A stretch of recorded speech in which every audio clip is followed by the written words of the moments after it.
लोग अक्सर मुझसे पूछते हैं कि कोई ऐसा स्टॉक मिल जाए कि 10-20 करोड़ सीधा डीमैट अकाउंट में पड़े हुए हैं, कोई काम नाम नहीं है। सुबह को 9 बजे उठ रहे हैं, लैपटॉप खोल रहे हैं, 2-4 बटन दबा रहे हैं, कोई काम नाम नहीं है, और पैसा इतना कमा रहे हैं कि कोई कमी नहीं पड़ रही। लड़कियां रिश्ते भेजे जा रही हैं, पैसा रुके नहीं रुक रहा। हमारे पापा मना किए थके जा रहे हैं, लड़कियां नशे काटे ले रही हैं, कह रही हैं शादी करूंगी तो इसी से करूंगी, कोई काम नाम नहीं है।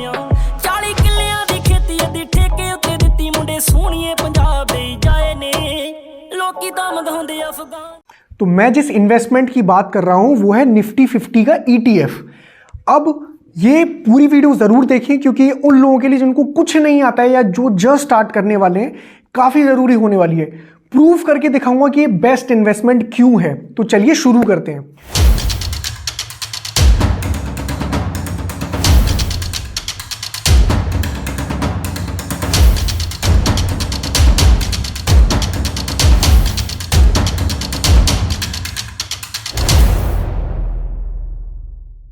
करते हैं अब निफ्टी 50 का ETF, इसको दो हिस्सों में ब्रेक कर लेते हैं, निफ्टी 50 और ETF।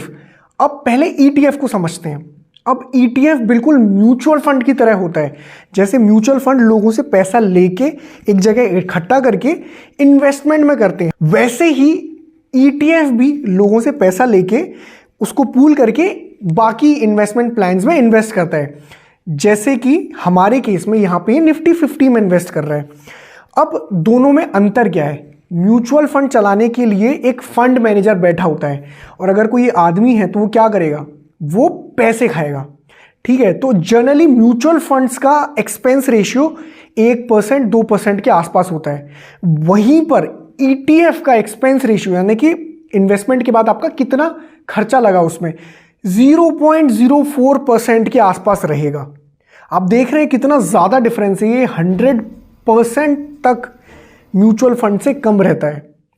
इसको आप नॉर्मली जैसे आप स्टॉक्स को ट्रेड करते हैं वैसे ट्रेड कर सकते हैं, यानी कि 9 बजे से लेकर 3:30 बजे तक आप इसको ट्रेड कर सकते हैं। अब दूसरे पार्ट पे आते हैं जो है निफ्टी 50।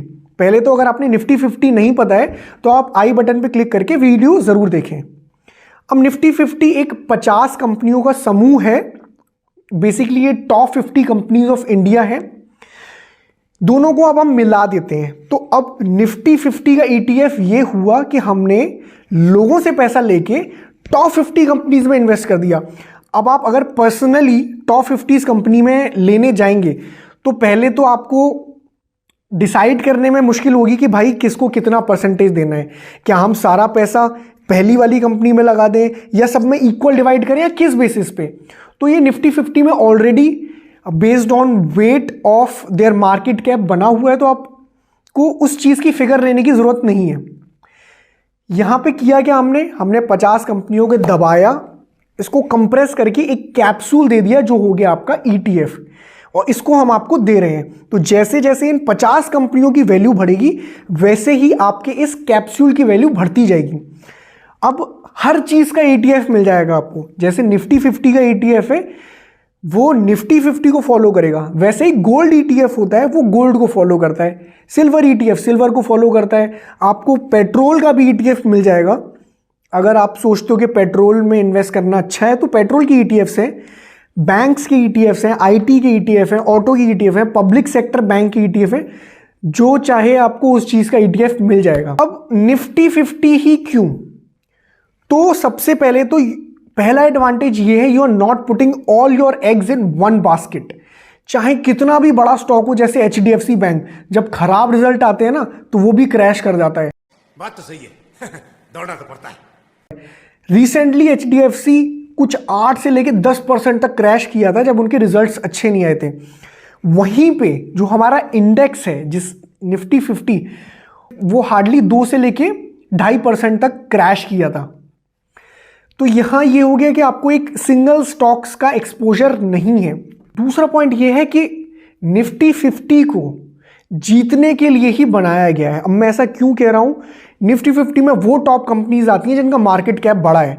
तो अगर कोई स्टॉक अच्छा परफॉर्म नहीं कर रहा है या उसका मार्केट कैप कम हो गया, वो ऑटोमेटिकली निफ्टी 50 से बाहर हो जाएगा। तो Nifty 50 is designed in a way to grow and multiply wealth.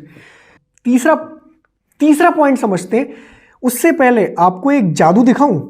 अब मैंने ये बोला कि निफ्टी 50 का ETF निफ्टी 50 को फॉलो करता है, इसका मतलब जो निफ्टी का रिटर्न होगा वही ETF का रिटर्न होगा। सही बात है कि नहीं है? हाँ बोलो, हाँ बोलो, ठीक है। पर ऐसा नहीं है। आपको मैं ये स्लाइड दिखाता हूँ, सॉरी आपको मैं ये वेबसाइट पे जाके दिखाता हूँ। अगर मैं डालूँ निफ्टी 50 तो यहाँ रिटर्न हमको इतना दिखा।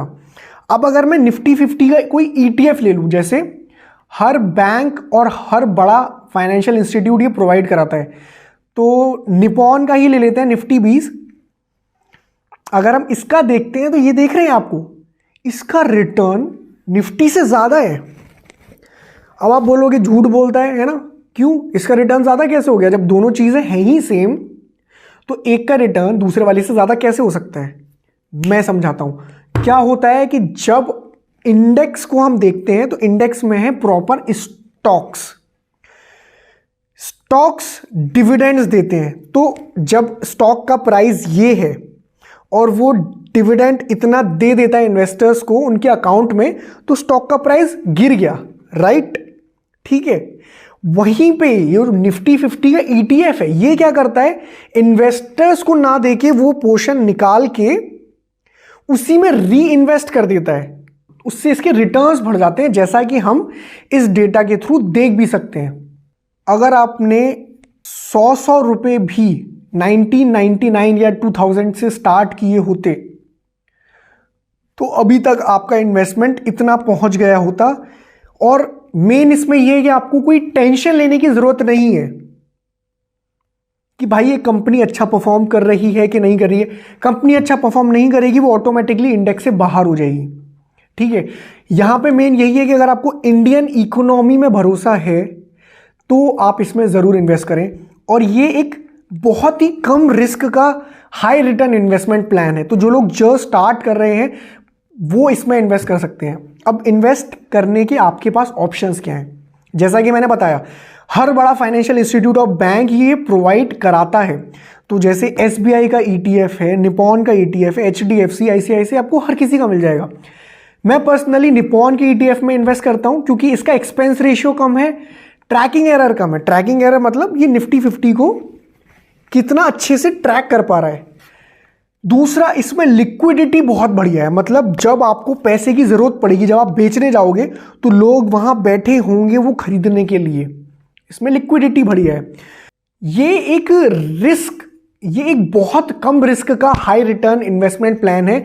तो जो लोग जस्ट अभी स्टार्ट करना चाहते हैं, जिनको कुछ नहीं आता है, तो मैं पर्सनली यही बोलूंगा कि आप ज़्यादा झंझटों में ना पड़े। एक एक स्टॉक आपने मान लो चुन भी लिया और वो खराब निकल गया, आपका पूरा पोर्टफोलियो तबाह हो जाएगा।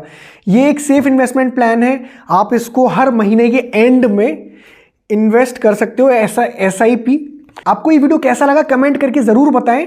और अगर आप एग्री करते हैं बेस्ट इन्वेस्टमेंट प्लान है तो बहुत बढ़िया, अगर नहीं करते हैं तो आप डिसएग्री करके अपना इन्वेस्टमेंट प्लान बता सकते हैं, जिससे कि मैं उस पर कंपैरिजन वीडियो आपके लिए ला सकूं। तो आज के लिए बस इतना ही, फिर मिलते हैं। मैं आपका इन्वेस्टमेंट बडी साइनिंग ऑफ।